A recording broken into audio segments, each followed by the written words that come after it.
they will be losing from Ukambani. Remember when the last credible opinion polls were taken, there was a sizable number of Kenyans that were not too sure where they wanted to vote. And pundits opined that that number, most of it was actually from Ukambani, because their leader wasn't giving them leadership at that point. And so now that Kalonzo is here, very clearly Azimio's numbers have been jolted. And like what they call Pareto optimality, where when one loses, the 80-20 rule, when one loses, the other gains. And I think Ruto loses. But Ruto, DP Ruto, is a man of excessive energy. And you cannot ignore him. And he has the ability to, you know, to close that gap. As to whether he will close it completely is yet to be seen. Right. I say that because until Kalonzo came into Azimio, we were seeing about 42%, 43%, with Raila 42%, Ruto 43%, and you know, they were estimating that Kalonzo had about 4%. Yeah. So with Kalonzo's re-entry, it means the Raila's numbers now go to about 46. Right, okay. So still a big battle ahead. Just to remind our viewers that what they're seeing on the screens at the moment is the Deputy President and his entourage making their way to the Bomas of Kenya. Here in the capital, some supporters waving along the way. Ruto is set to submit his nomination papers to the IEBC, and what will then happen is that if all goes well and that his papers are in order and he is clear, this day will essentially mark the official entry into the race for the DP as a candidate to become the nation's next president, potentially.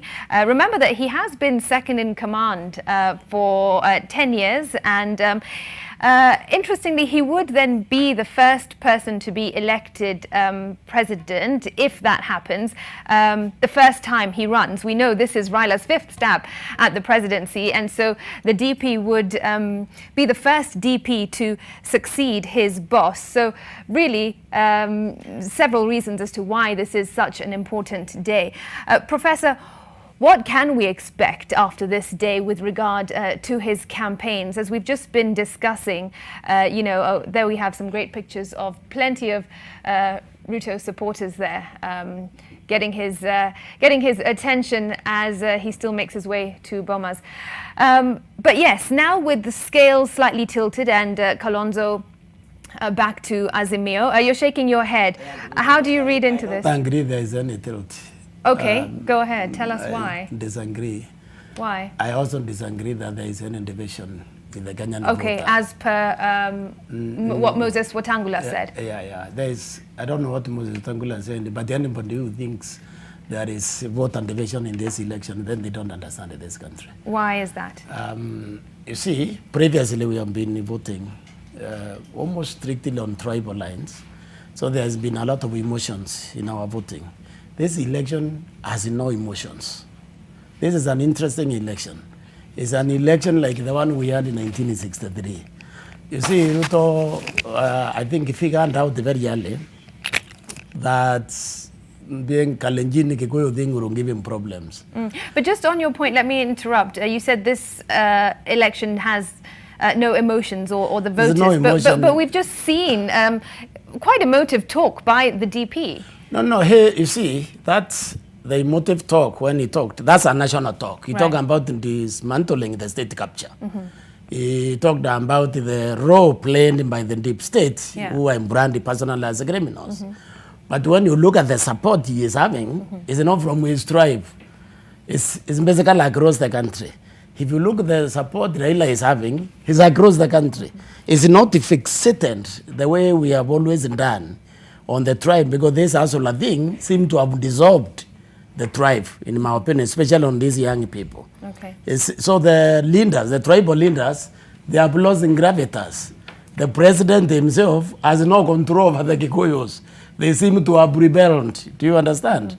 So that fixation with the tribe, with the Kalonzo collecting the Kambas and basically trending them as it were, because that's what we have been doing, it doesn't look like it's working. So what I foresee is whether Kalonzo comes back or not, they may actually share the Kamba vote. So you don't think Kalonzo's move to Azimio will benefit Azimio largely? I don't think so. I think, first of all, there was the 3 governors already in Azimio. Right. Only one was left. So in other ones, the Kambas were already fairly properly represented before the Kalonzo came. The point I want to make here is the tribal kingpins, who we have always tried to think they control communities. Kenyans seem to have left, to have moved away from that. They seem to have known that these people, they are looking for jobs for themselves. And when you look at them, even in their own arguments, they are not arguing on their platform, which is from Birth of Kenya. They are saying, what will you give me when I came? Will you make me deputy president running mate? Will you give me chief minister? Do you understand? People are resenting that language.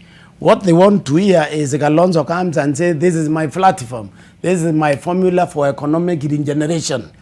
What of this are you willing to accept? Right. I'm so sorry. I'm going to have to interject again because the DP has arrived at the Bomas of Kenya, as you can see on your screen.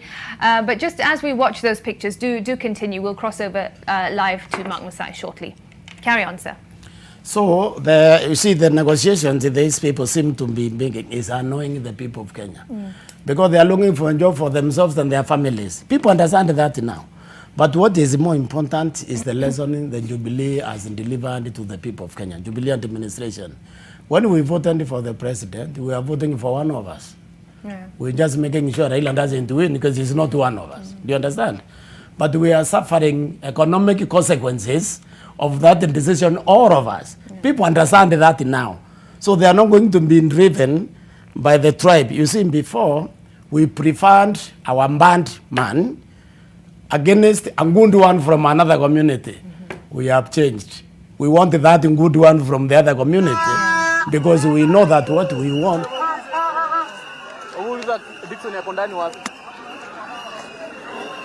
When one in any of this is going to change, it depends how they are going to deliver their message on removing us from this economic. Do you really think that Kenyans have moved away from that tribal vote? That's what I wanted to believe, because you see, I have every day I have a class of 244 still young people, students. So sometimes I question them to see, and I can't see any tribal or any emotions. Yeah, I suppose it is interesting to see how. Especially when we look at the electorate, we're looking at a much younger population. Much younger population. Right, who perhaps don't care as much about ethnicity and tribe. But on the issue about the electorate, how difficult is it going to be for particularly these two candidates to be, Vincent, to woo the electorate? Because there's two reasons. One, the state of the economy. The economy is really struggling at the moment. And secondly, there's a lot of voter apathy because these people are young. They're millennials. They are not looking for a lot of politics. They just want a better life for themselves and opportunities. Yes. So how much harder are these candidates going to have to work to woo the young electorate? Thank you very much. There are clearly, two schools of thought that are emerging in the campaign. The UDA group is talking about the bottoms up, which actually goes to the center of what they consider to be the cause of our poverty. And that resonates very well with the vast majority of Kenyans who are poor and who are saying we are poor because those guys are rich. And that in itself is a potential reason for a lot of young Kenyans to rebel. And DP Ruto has, packaged that message very well. Vincent, I'm sorry, I'm going to interject because I'm told we need to cross over live to the Bomas of Kenya. We'll continue this conversation with Vincent Ongore and also Professor Gitile Naitule in a short while. Let's cross over to the Bomas of Kenya, where all the action is set to take place as Deputy President William Ruto will be presenting his nomination papers to the IEBC. And that will, once cleared, will set the stage for the official beginning of his campaign trail. Let's listen in. Friday at 11 a.m. and he was given a second chance to resubmit his documents. So far, we have the Presidential Returning Officer has been able to go through applications for 10 aspirants. And out of the 10 aspirants, six of them have been independent presidential aspirants, and four of them have been from political parties. That is Justice and Freedom Party, Roots Party, and Agano Party. We want to thank you so much, Mr. David Maure Wahiga, and we wish you all the best. So far, we have had from 29th of May, that is Sunday, we have had 10 presidential aspirants coming before the Presidential Returning Officer, Mr. Wafula Chebukati, who is also the IEBC chairperson. Thank you very much.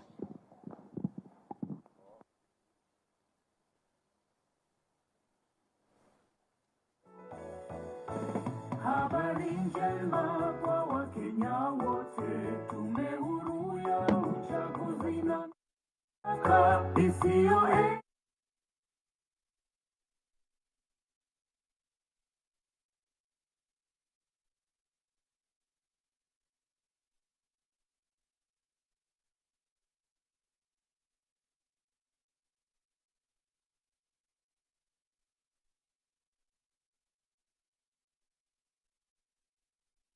mabadiliko.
DP Ruto.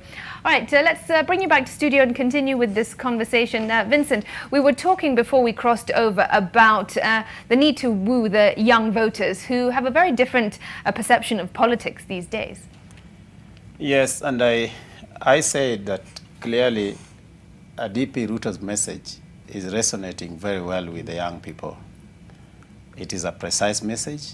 It is telling them that you guys are poor because someone is rich and doesn't think about you. On the other hand, the Azimio team is banking on their past. They've been in the trenches fighting for multipartyism and second liberation. And that is a message that certainly resonates with people who are here in the 80s and the 90s and of course during the Moi period, the Moi era. Yeah. As to whether this message will resonate with young people, my sons and daughters, is something we are waiting to see. But one thing that is clear to me is that the focus of the two major candidates has been for a long time the central Kenya region.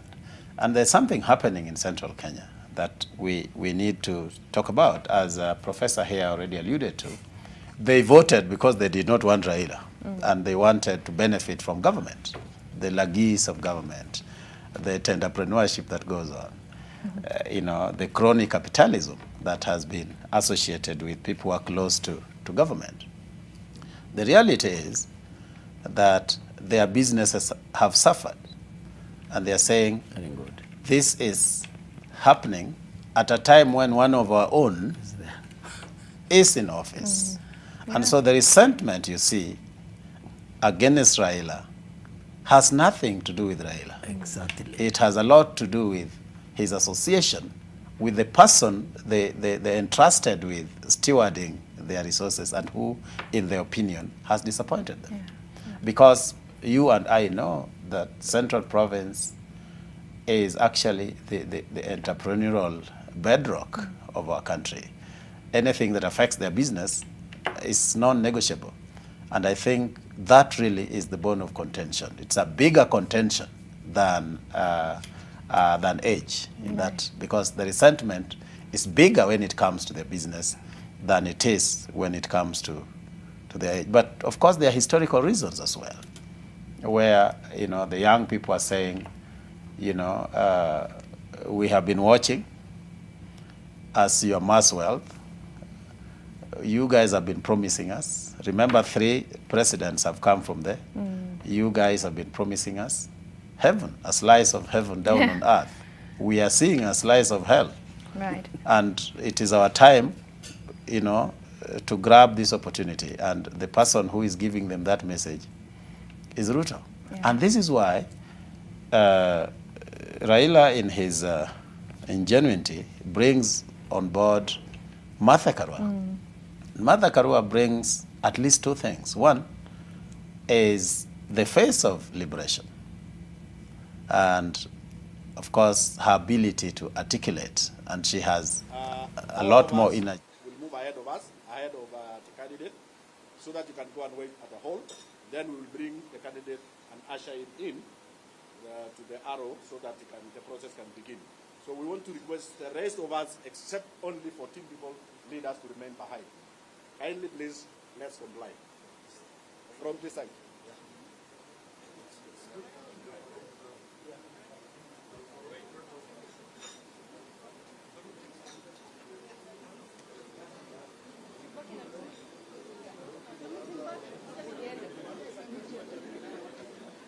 And so both Raila and Ruto will need to fight tooth and nail. Raila to ensure that he wins over the younger population of voters, and Ruto to ensure that he's able to puncture the narrative of liberation, and tell Kenyans that we are focusing ahead. Thank you.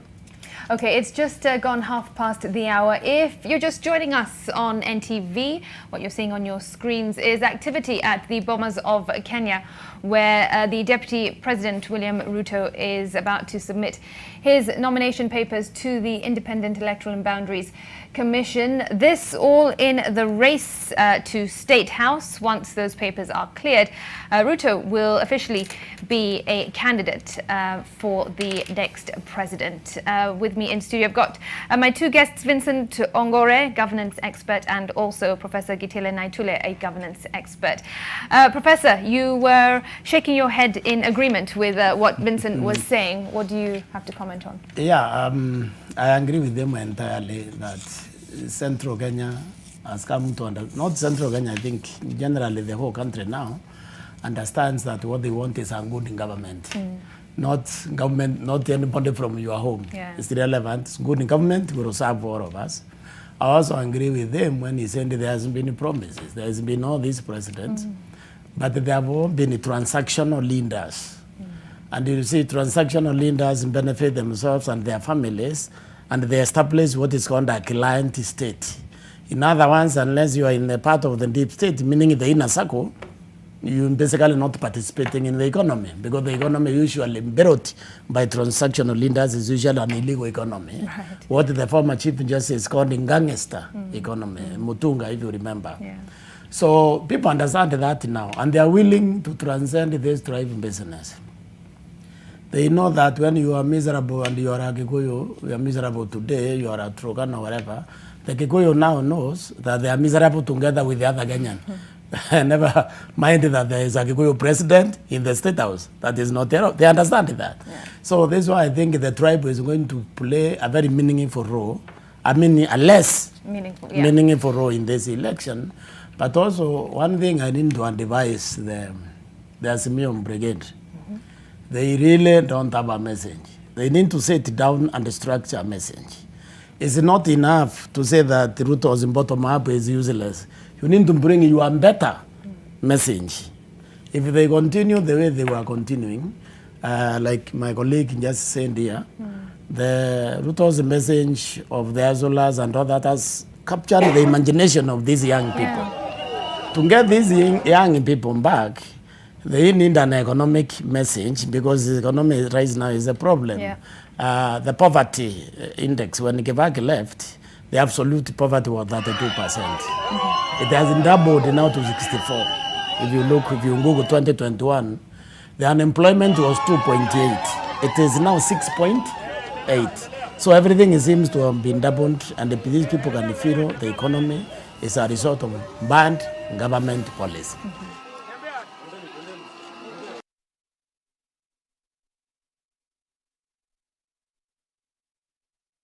About it. But personally, if I were to offer an opinion, I don't know if I shouldn't do that. I would like a government with a strong opposition. Because one of the things we have missed, and I believe, is actually an opposition. Right, because Raila Odinga is supposed to be the leader of the opposition, but he went to government. Right, he shook hands and... So we need a government with an opposition. Yeah. And the tragedy is, if Ruto actually wins, we will probably have no opposition, because now Raila will definitely retire. So I don't know if Martha Karua can... Right. Okay, let's now take our viewers into the Bomas of Kenya, where NTV's Mark Masai can bring us up to speed about what's been going on and what to expect. Mark? Yes, the focus is turning here into the Baraza Hall arena, and where the Deputy President William Ruto and the candidate of the United Democratic Alliance Party will be presenting his papers as a presidential aspirant, and hoping to get the clearance and the all clear from the IEBC. And of course, he has been flagged by his supporters and other top officials of the UDA party. Just a few minutes ago, we had the Agano party candidate, presidential aspirant, being cleared as a candidate. That is David Mwaure Waihiga. and he will now officially be in the ballot paper. And so definitely the UDA candidate, top candidate for the top seat, William Samoei Ruto, will have all his papers set, given all the requirements that had been clarified by the IEBC to present, to be given the go-ahead and the green light. So far, we've had 6 independent candidates who have appeared before the IEBC and 4 party candidates who've been cleared, who have appeared before the IEBC, and so far 3 aspirants have officially been cleared by the IEBC to run as president in their respective parties, and that is from the Agano Party, David Mwaure Waihiga; from the Roots Party, that is Professor George Wajakoya, as well as Walter Mongare, who is also cleared to run for president. 3 so far.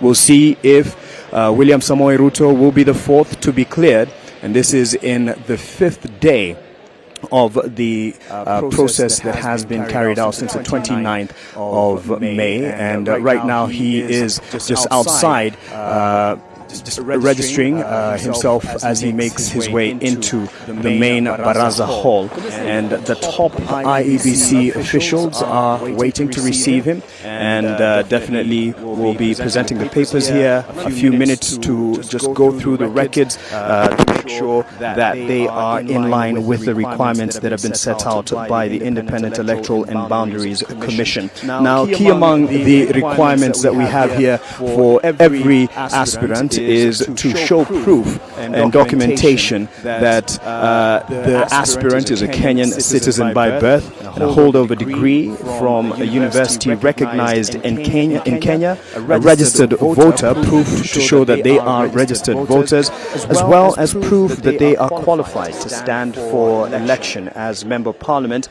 as well as proof that they have been nominated by their political party, and in this case it will be the United Democratic Alliance for William Ruto, and that they also meet the moral and ethical requirements to run for office. And this has been quite the talking point in the last few weeks, with the Ethics and Anti-Corruption Commission giving out recommendations for leaders who they think should not be cleared by the IEBC to run for office. And this is from different posts, not just the presidential or the governor or Senate positions. And the IEBC did pronounce itself that it's not necessarily going to follow the list that has been presented. It had a list of about 241 people, individuals who are running for office, who intend to run for office, that they feel do not pass the ethical and moral test to run and represent Kenyans in various political posts. Now, that is just the 6th of the several requirements that have been presented for the aspirants to give to the IEBC, as well as submit a list of 2,000 supporters in soft and hard copy. This adds up to around 48,000 signatures from supporters of these aspirants from the majority counties that have been listed or put in the prescribed list. So I can see here the arena of the Baraza Hall at Bomas of Kenya is filling up, and you can see the yellow and green, and they intend to paint the town yellow, that is Nairobi yellow, right after this particular exercise, confident of course that they will be cleared by the IEBC and head off to their campaigns, which already were officially announced to commence. Now the 7th and the 8th issue, one of the many requirements that the aspirants have is a duly filled nomination form from every one of the aspirants, as well as a party nomination certificate, as well as the 10th item here being a duly filled statutory declaration form and a duly filled elections code of conduct, as well as proof that they have paid the nomination fee. And in the case of William Samoei Ruto, it will be 200,000 shillings nomination fee. And there the reception for the 11th aspirant, presidential aspirant, as he makes his way into the Baraza Hall. His supporters there ushering him in some chairs. And so, yes, very soon he will be presenting it to the IEBC officials, some representing the legal team, just to cross the T's and dot the I's and ensure that their papers are in order. And there they are, lining up for that photo op and making sure that everyone captures this moment, because it does mark the proper start to the campaign period. Let's listen in to Tabitha from the IEBC.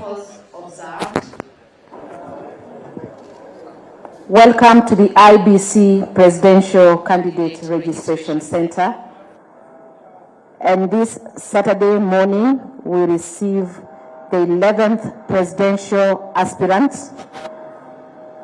Dr. William Samoei Ruto, the Deputy President of the Republic of Kenya, and the presidential aspirant for UDA. Welcome, sir. Take the presidential nomination registration process by the IEBC team. Thereafter, we will come before the presidential returning officer, Mr. Wafula Chebukati, who is also the IEBC chairperson. Welcome and most appreciated.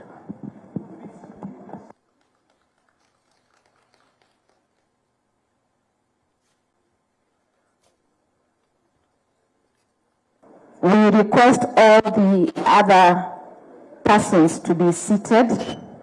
We require a lot of order because the process is rigorous. Thank you very much.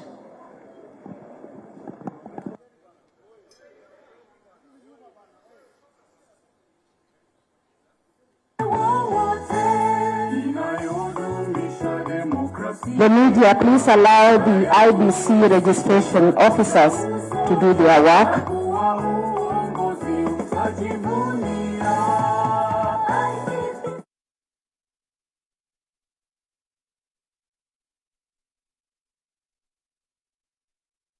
For the presidential aspirants, the running mates, the supporters, the rest should be seated and quiet. Thank you.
10 aspirant, presidential aspirant who has appeared so far, having to follow this procedure. The deputy president, who is now seeking to be the president, the fifth president of the nation, right next to shoulder with his running mate Rigathi Gachagua. Yeah, the lady there who is giving her paper, she's in the mustard and yellow, is just the seconder, which is a requirement for every one of the presidential aspirants.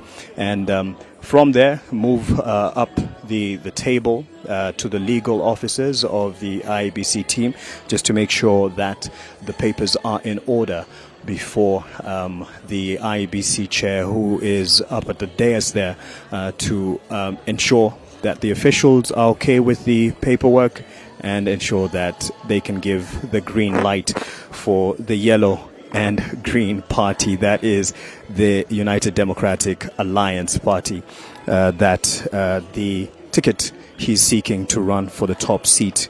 And just to run you through what they must be looking at right here, with the identity card in the hands of the gentleman there in the gear for the biker ride. He's holding an identity card. This is actually one of the requirements for every aspirant, to show proof that they are a Kenyan citizen by birth. This is even something that is listed in the list of requirements by the IEBC. And this is actually the second last table that he will be presenting his papers there, and the party officials, including the legal team of the party, also here to ensure that as the IEBC goes through the checklist, they are there to answer any question that arises. So besides showing proof that they are Kenyan citizens by birth, they should also show proof that they're qualified to stand for election as member of parliament, as well as not owing any allegiance to a foreign state. And they must be a registered voter themselves, and showing proof of the same. And something actually back home for everyone who is hoping to participate in this process is to ensure that you check that you're registered as a voter where you are hoping to cast your vote, where these aspirants will be cleared and appear in the ballot paper. Something you must check as well, and it actually was announced by the IEBC as these presidential aspirants and other office seekers go through the process of ensuring that they are eligible to run for office. You should also at home ensure that you're eligible to vote, and by sending a text to 70,000, that is 70000, with your identity card number and hashtag, as well as your year of birth, and you'll get a response as to where you're registered to vote and whether you're clear. And some might actually get some surprises. And this is something that the Deputy President raised about 2 days ago when he met EU officials and said that there is a red flag that shouldn't escape the eyes of people observing the process so far. And they've demanded answers from the IEBC. The red flag being that there has been the unprocedural and irregular transfer of voters. And in his books, they have about 800,000 voters who have been transferred in the voter register. And the IEBC has said, has pronounced itself in this and said that they are undergoing an audit by the KPMG audit firm of the voter register to ensure that it is in line, and any issue is flagged and dealt with, so that they, by the confidence of the participants, that is the office seekers as well as the voters themselves, that the process is not marred by any shortfalls. And I see my colleague there, Kennedy Moredi, who has been following the Deputy President from his residence here in Karen all the way here to the Bomas of Kenya, just making signals there, of course wanting to capture every angle that we are making sure that we have for you. And yes, so just going through the other credentials that the presidential aspirants must be submitting here to show that they are fit to run for office is to be a holder of a degree from a university recognized in Kenya, and they are nominated by a political party, or that if they're an independent candidate, in this case William Samoei Ruto running under United Democratic Alliance party ticket, and he has to show proof of that. And of course we see the head official there from the UDA party just behind him to make sure that they have all the papers that the IEBC officials will ask for. And that they also must not be public officer or acting in any state of public office other than president, deputy president, or member of parliament. So in this case, the deputy president has the all clear to run for office. He has a right to run for office, I should say, even though he's a deputy president. They brought up the issue of the involvement and the active participation of cabinet secretaries, public officials in the campaign so far, pointing out about 5 CSs and a PS, saying that they should be prosecuted for actually breaking the law in terms of being public officials and also actively meddling in the politics of the day. It's not quite. It's not misplaced that you see what you see right there, the helmet, if you can see it from the shot that we have, that's right next to William Samoei Ruto, of what we commonly call for the cyclists, motorbike riders, the Ndudhi guys. The party has wanted to associate itself with the bottom-up economic model and being ready to bring economic transformation. And so it's quite iconic for them that they would want their message and their candidate to kind of have some welcome embrace from this sector, that is the mwananchi, the mama mboga, the nduthi person, the boda person, and it's for economic transformation, which is something that they actually spoke through yesterday at their campaign, and today they do want to start with a big bang after getting the all clear from the IEBC. So yes, just to continue with what they must be looking at, the ladies in the white are actually part of the legal team at the IEBC, and they just want to make sure that everything is in line as well. Some of the other papers that they must be looking at is to ensure, actually, if you're an aspirant, you have to show proof that you are not bankrupt and must not be a person of unsound mind. I'm sure the Deputy President William Ruto will argue his case as being of sound mind to run for the top office, crazy as things have been in the last few days. And he also, the candidate, he or her, must not be subject to any sentence of imprisonment of at least 6 months from the date of registration of candidates or date of elections. These are just some of the things that they are clearing through, and this is just the last point before the IEBC chair speaks on this. Kennedy Moredi has been following through with the Deputy President from the residence. Kennedy, this is a journey, we would say, actually proper to the starting line for this race to the top seat to start proper, given that the referee will blow the whistle and say game on. Because this Mbaga is a yes, they actually said, even Deputy President William Ruto, when we spoke to him, immediately he finished his prayers at the current official residence. He said that we have not seen anything yet. So today, immediately they are done with this process that is ongoing. They go for a campaign around Nairobi. They have mapped out Nairobi in some of the areas that they will be going today. But right now, what you're seeing on your screen, showed by my camera person, Shamason Osiago, is that the Deputy President is at the last stage of verification, where immediately he is cleared. They are confirming about the passport photos. He is giving his identity card, and right now he is engaging an IEBC officer. Remember, it's a 4-stage verification where the Deputy President William Ruto, his running mate Rigathi Gachagua, and 2 of those who have seconded them. I can see one of them, Mama Mboga, the other one is a motorcycle operator. He's even come with regalia, including including a helmet and his gloves.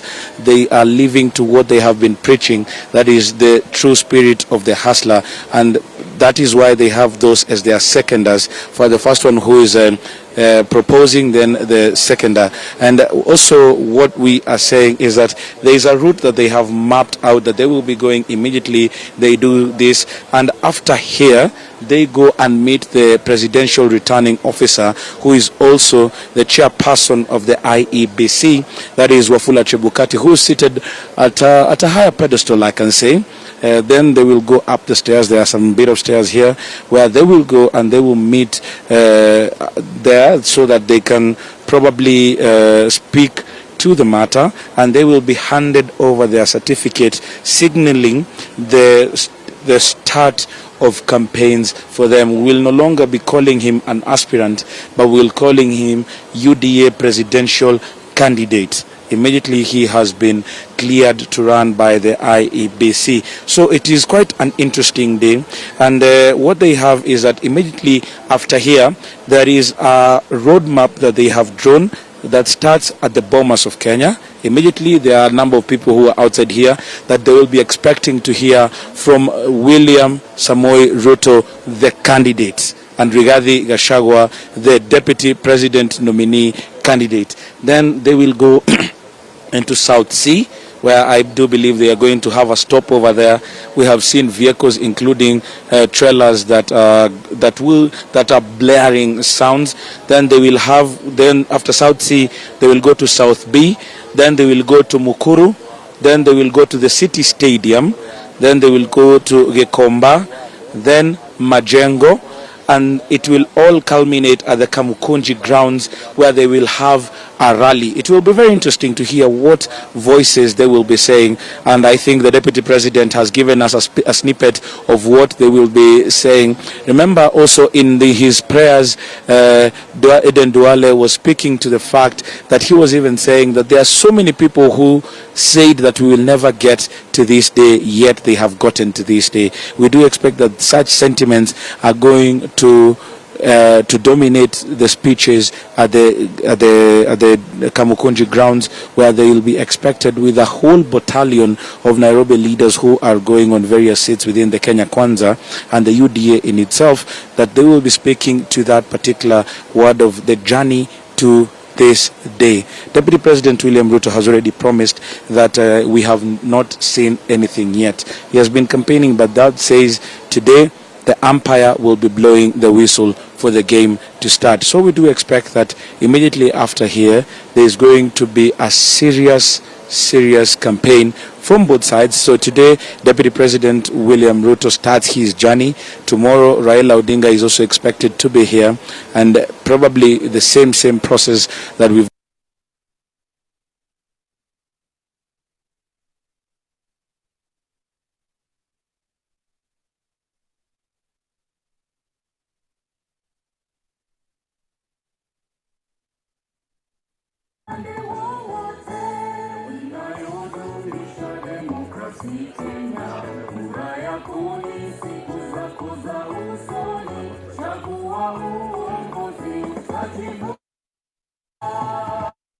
Bishop Wanjiru, who is their senator candidate. I can also see from the other side there are a number of leaders that include the Speaker of the National Assembly, Justin Muturi, who is among the leaders that have escorted Deputy President William Ruto. I can see Machakos Governor Alfred Mutua, Amason Kingi, Governor for Kilifi. I can also see from that end Eden Duale. I see Bungoma Senator Moses Wetangula. Then there is ANC party leader Musalia Mudavadi. We also see Jackson Mandago. We also see Kimilili. Yes, so we can probably go to this other side and probably get some of their views as they wait, and probably get a word of what is happening, what after this, and we'll speak with the Speaker of the National Assembly. Hi, how are you, sir? Fine, thank you. How do you feel today?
You know, when you even look at the way we organize, we are a much better organized team. We are focused, and we have the people on the ground. When we look at our numbers, and we do polling basically every day, every 2 days we're doing polling, and now our numbers are rising. We are over 10% above Azimio. Our people have decided that this is a time for change. It's what we're calling an economic revolution. We cannot have this top-down economics all the time. Price of things are going up. You know, you ask yourself, we are a country with the ocean? Why are goods and products more expensive than Rwanda, for example, which has to take all their goods from Mombasa or Dar es Salaam? Life is cheaper in Kigali today than it is in Nairobi, Kisumu, Eldoret. You cannot say that everything is well. The so-called education program, it's not free. It's time people got their rights. And this is what we're going for. And that's we're seeing, I know Muturi is talking about 55%. We're even looking at, we are ourselves, our figures are showing that we'll get over 65%. And all we are asking is that the other side needs to be able to accept if they lose. The same way we have decided that we want to be democratic. And now they are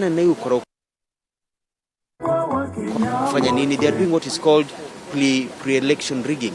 They're already doing pre-election rigging because they know the numbers are on our side. The people are tired in this country. You cannot say that changing, that keeping Azimio and Raila Odinga will change anything from the Uhuru Kenyatta regime. It is a continuation. Half of the cabinet will still be the same cabinet of Uhuru Kenyatta. Nothing will change. Poverty will continue. Price of oil will continue. What magic stroke will they have if the government that is coming in is made up of more than 50% of the same government that has given these problems? It's time to sever those relations and start afresh. And that's where we are in our republic. And our young people in this country are tired of having no jobs, are tired of just the rich getting richer and the poor getting poorer. It is our time for us to reclaim our rights. Because umaskini ujuu kabila, everybody in this country is poor. Thank you. Chukue live.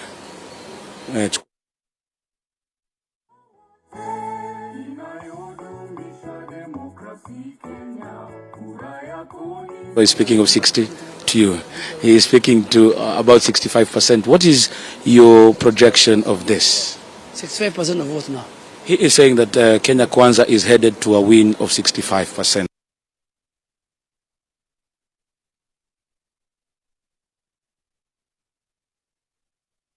9th of August.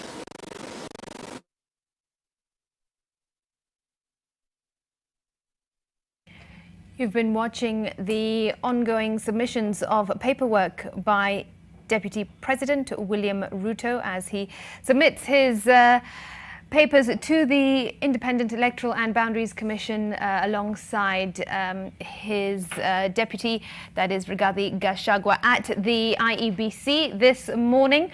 Once he is cleared, this will effectively pave way for the DP to officially join the race to become the nation's next president. And we expect the same tomorrow as Azimio's Raila Odinga will be presenting his nomination papers to the IEBC. There have already been 3 candidates that have been cleared from various parties. That's Walter Mangare, George Wajakoya, and also David Waihiga. With me in studio to delve deeper into the significance of this day is Dr. Vincent Ongore. He's a senior lecturer and corporate governance specialist at the Technical University of Kenya, and also with me Professor Gitele Naitule, governance expert. Gentlemen, thanks so much for staying with us in studio as we witness this moment in history at the Bomas of Kenya. Significant day indeed, as we have been speaking about.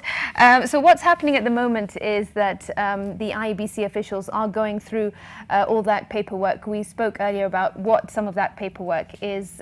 The Deputy President has to submit his ID as well, and signatures of over 2,000 supporters from various counties. So this process may take another 30 minutes or so, but we'll wait and watch. After this, the DP is set to address his supporters at a rally in Kamkunji, and NTV's Vincent Odwor will cover that. At the Bomas of Kenya, we've got NTV's senior anchor Mark Masai and also NTV's senior political affairs reporter Kennedy Mureithi, and we'll cross over back to them shortly. Gentlemen, so before we crossed over, we were speaking about a variety of issues, including the need to woo the young voters and how their perception of politics has changed. But let's just look at a few other areas now. One is that it was interesting, Kennedy Mureithi pointed out that a couple of people who have come with Ruto and Gachagua are a boda boda rider and also a mamamboga. I believe they they are witnesses to this event. What do you make of that? Especially when the DP has been pushing his bottom-up agenda. I think that has been very brilliant approach to this election by the Deputy President, because we always organized around the tribe previously. He has been able to scatter that by saying that if you are a Mamamboga and you belong to whatever tribe, you are Mamamboga and you believe in that you belong to Kenya. He has dismantled, because it's an attempt. You see, in the US, when you look at the Democratic Party in America, the Democratic Party in the US, he believes that if you invest heavily in education, you invest in health, and you promote small businesses, you have basically created a platform for growth. The Republicans think that when you invest in the rich, they will expand their business and hire more people. You understand? So what the DP has done is introduce ideology in competition for power, as opposed to organizing around the tribe. And this is where I think the Simeon need to catch up. Because even the idea of waiting to bring in Kalonzo and all that is thinking that you now have tribal kingpins who the tribe will actually listen to. I think the fact that the Kikuyus are not listening to the president should tell you something is changing. Something has changed. And that which has changed is that we have realized that all we need is a good government. We don't care from wherever it came from. But there is the other issue you raised, which I would like to comment on. Wetangula saying that the president is living and dividing the country. Yes. That is actually not true. Because the people have ignored there's a president, so he can't divide them. Because he can divide them if he has people following them. But the behavior on Mandaraka Day, because I believe that's what Wetangula was referring to. Yes, because the president did not acknowledge his deputy, and it was looked upon as if the deputy was being snubbed by his president. But so that's not mature. That the president is our symbol of national unity. So when he doesn't like his deputy, it's okay, because we don't have to work with the people we like, okay? But he doesn't really have to show us, because us, it doesn't. You see, remember Moi did not like Saitoti. Right. He didn't think Saitoti would be a good presidential material, but he never showed it. Even the day when he was saying he wanted Uhuru to be president, he didn't disparage Saitoti. He just said, Saitoti is my friend. There is a difference between friendship and leadership. Right. That's maturity now. Yeah, and the difference between these two is the friction between them is so apparent. So the president should iron that. You know, the ability, one of qualification of being president is having good temperament. Right. I'm going to have to just ask you to hold that thought. Let's listen into what Musalia Mudavadi is saying there at the Bomas of Kenya. That they have not been purchasing sugar anymore. All right? So it took a bit of time for them to come back and say it is now 150 to 160 per kilo. Now they have been reduced to buying it in smaller quantities. A quarter, a glass, half. If you go for cooking oil, they are no longer buying it in the packages. They are coming in and saying, give me a spoon, a scoop of a spoon, and so forth. Now, you see, these are dehumanizing situations for the Kenyan people. And this is where Ruto's politics has been concentrating. So where does Kenya Kwanza come in, and how will Kenya Kwanza remedy that situation as it is? Because you're saying that the common Kenyan right now does not even know the price of a kilo of sugar. They are buying it in smaller quantities. How does Kenya Kwanza remedy that? We want to remedy it by instituting proper governance structures, by having proper governance and living within our means. This is precisely the point. We've been living a lie, let me tell you that. We've been living a lie as Kenyan people, a lot of grandiose infrastructure projects and so forth, but the cost is beginning to hurt the purchasing power of the Kenyan individual. His purchasing power or her purchasing power has been seriously eroded. We must restore the ordinary Kenyan's purchasing power so that things can be better for the Kenyan people. Well, thank you very much. Garissa Township MP Eden Duale had alluded to a movement starting this Monday that will see an oiled campaign. Probably you could tell us more about that. Yeah, I mean, we have now we have got about, I think, less than 70 days to the election, and time is of essence. The country is huge, so we have divided our team into 5 different teams led by our key leaders, Honorable Musalia Mudavadi, Honorable Moses Wetangula, our running mate, Honorable Rigathi, our speaker, and the candidate himself. And you will see us in different corners beginning Monday. So we have to comb every village and sell our agenda. Our competitors do not sell agenda. Our competitors talk about William Ruto, William Ruto, William Ruto more than 200 times. We sell the provision of universal health care, the bottom-up economic model, how to deal with the debt, how to deal with insecurity in some parts of the country. Yes. Well, Mheshimiwa, I'll have to cut you short so that we go to the Deputy President, as he is now having a tear-tear with the chairperson of IEBC, Wafula Chebukati, as he also gets that all-important documentation. We're going to give you a frontal shot of what's happening so that we can... excuse, please. Give us space there. We see the Deputy President there with his running mate, Rigathi Gachagua, and the proposer and seconder, that is a Mama Mboga and a Boda Boda operator. You are on... Ingia.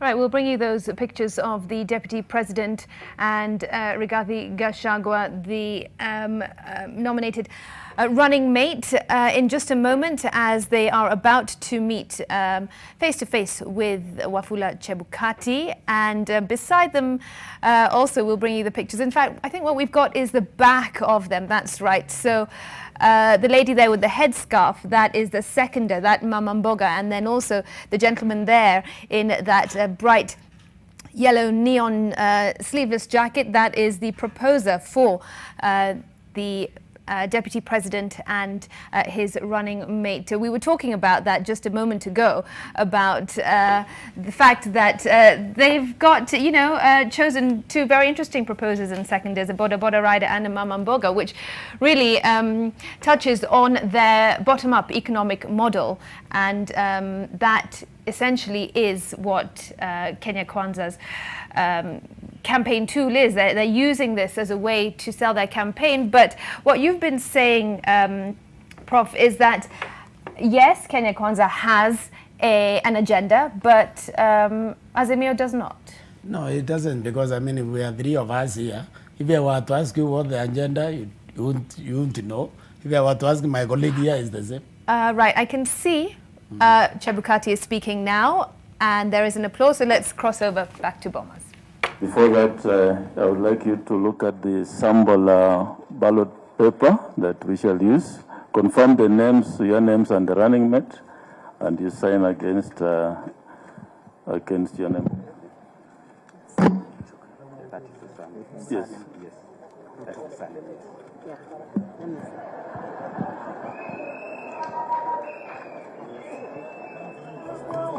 So if they're in order, you sign here. Huh? I can sign, eh? Yes. We need your signature. Here. Yes. Yes, against your name. Yeah. Thank you. Excellent. So, now to see confirm that you are official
Mr. Chairman and Wafula Chebukati and the returning officer for the presidential election this year, 2022, members of the commission, my friends and distinguished colleagues in UDA and the Kenya Kwanza fraternity, dear Kenyans, I'm delighted this morning to receive the certificate that will allow Kenya Kwanza and myself to participate with my very able deputy in this year's general election.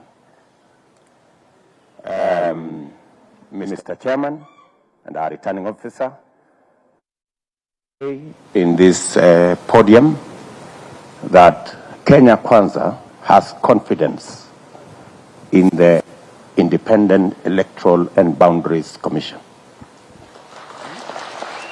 We are confident that you are up to the task. I also want to commit that my team in Kenya Kwanza and I will work with you diligently so that we can have a credible, free, fair, democratic, and verifiable election.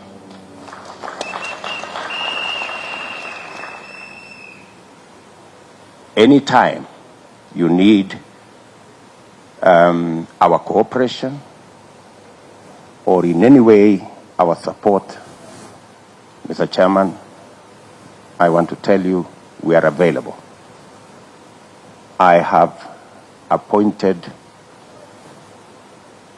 responsible, professional ladies and gentlemen to be our liaison between Kenya Kwanza and IEBC. Professor Kithure Kindiki, who is here, will be our chief agent, assisted by Veronica Maina and Josephat Nanok. These are the ladies and gentlemen who will work with you, making sure that the communication, the relationship between us as candidates and the IEBC is useful, is helpful in making sure that we run the length and breadth of this election without hitches. We are looking forward to working with you. I want to ask all our supporters across the country that this is a moment of our lifetime and we must do everything to protect it from violence, from unnecessary sideshows. We must keep our eyes on the ball and avoid unnecessary engagements and being sidetracked or being engaged in unnecessary shouting matches and contests that are outside the focus on the election that we are focused in. I want to ask all our Kenya Kwanza supporters, the UDA supporters, and all our affiliate parties in Kenya Kwanza to focus on the imminent win that God will grant us in this election.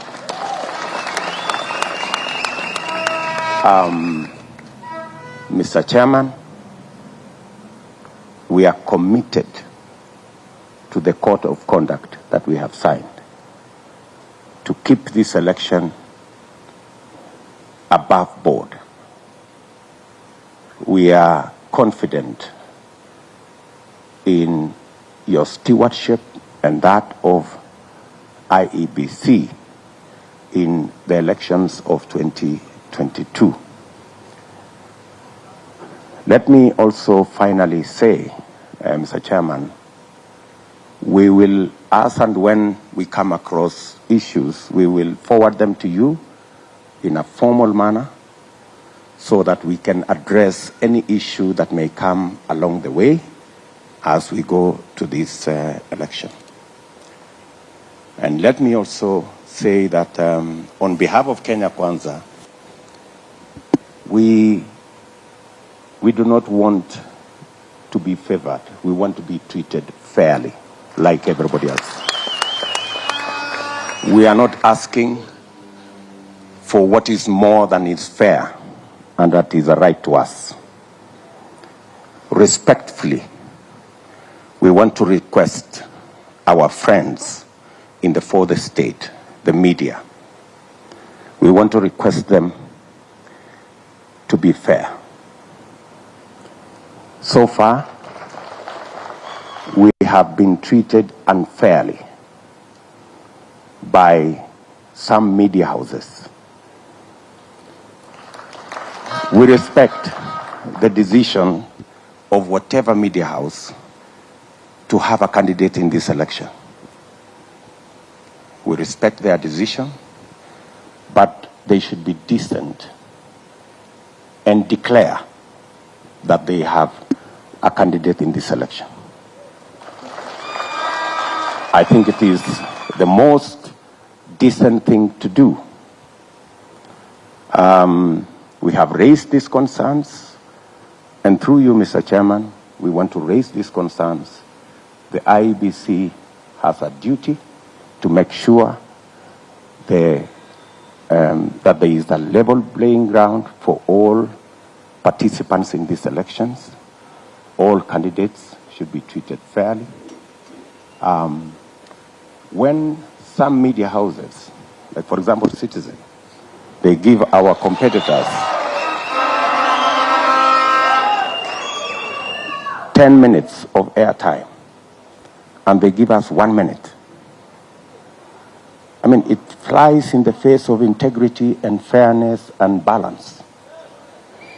You know, when Daily Nation and Inoro and Kameme do whatever it is they are doing, we have no problem with them taking whatever position they take, but they should be honorable and say, in this election, they have chosen a side, so that as Kenyans watch their news, as citizens read their headlines, and as Kenyans listen to their issues, they should be informed that these are media houses that have taken sides.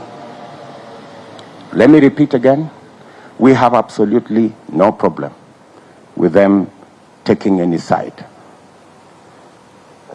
But they should be fair and honorable and decent and declare so.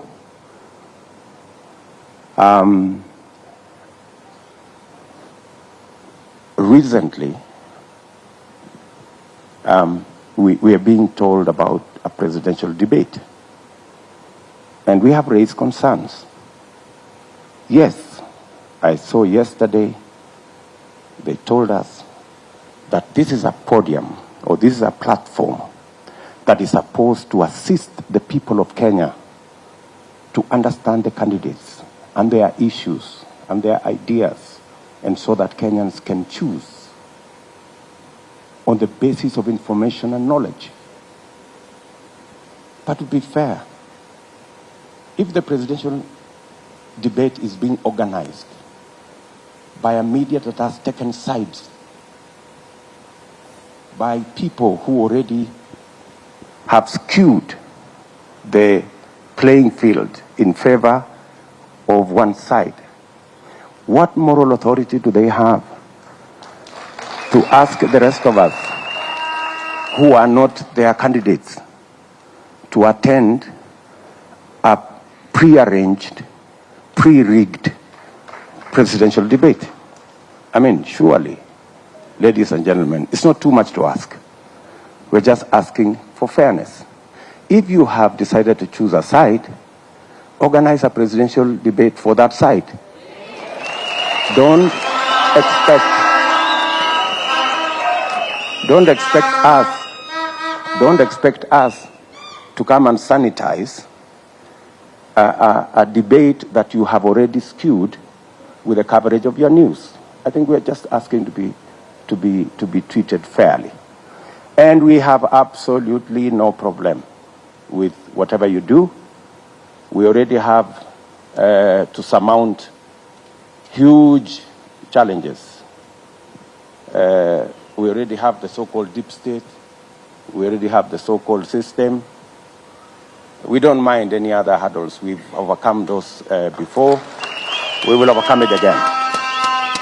Finally, yes, thank you very much, Mr. Chairman. Finally, let me again repeat that as Kenya Kwanza, we are going into this election with a lot of clarity, and we will work with all Kenyans. And I want to ask the people of Kenya to participate in this election, whichever side you are.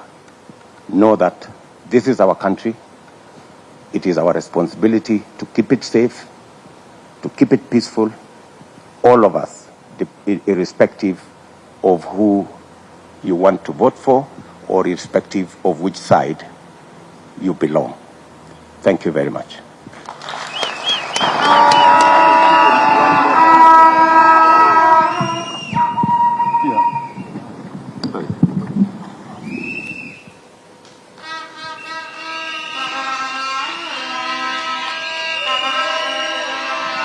Thank you.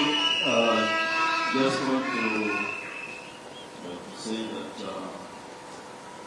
as you rightly point out, you have now signed the Electoral Code of Conduct and the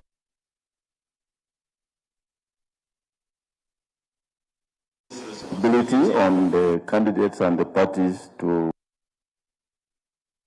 with the decorum as you go. Penalties for failure to observe the electoral code of conduct also clearly says that candidates must action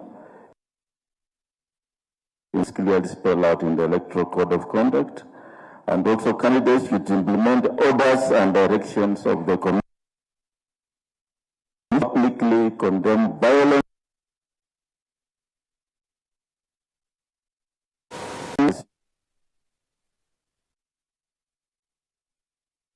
the code of conduct to ensure that the statements you make don't cause violence, not likely to cause hatred among the citizens, or any kind of action that may lead to violence. From time to time, you have said you have a team that will be working. From time to time, as a returning officer, I require candidates to attend 1 or 2 meetings personally. Yes, so when I call for a meeting, please ensure you come, because it's for the good of the preparation of the elections. Otherwise, I wish you well and my team, and as you rightly pointed out, we are committed. We keep an open door policy. If there are issues, please contact us, see us. We don't want to see in the media that IEBC is not doing this and this. We want you engage us, and then we shall respond. Otherwise, all the best of luck as you go around.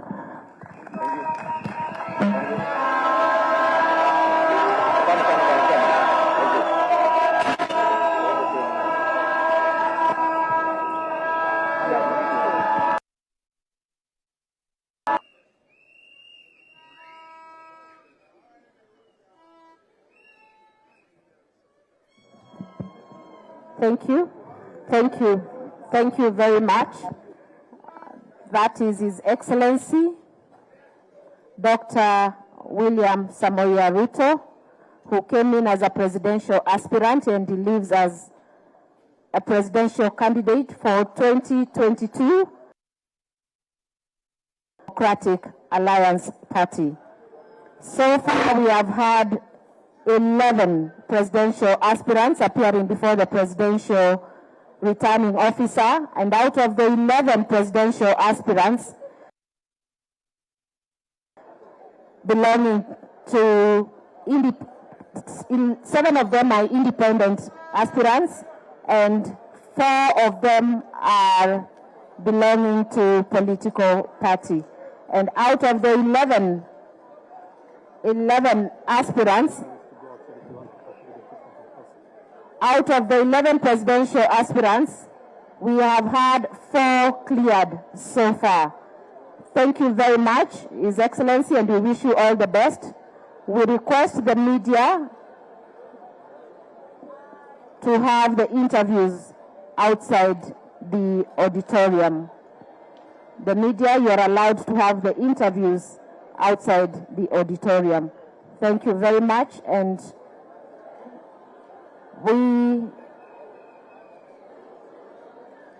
call it a day for today until tomorrow, Sunday, 5th of June, 2022, when we have scheduled 3 aspirants to come before the presidential returning officer, Mr. Wafula Chebukati, who is also the IEBC chairperson. Thank you.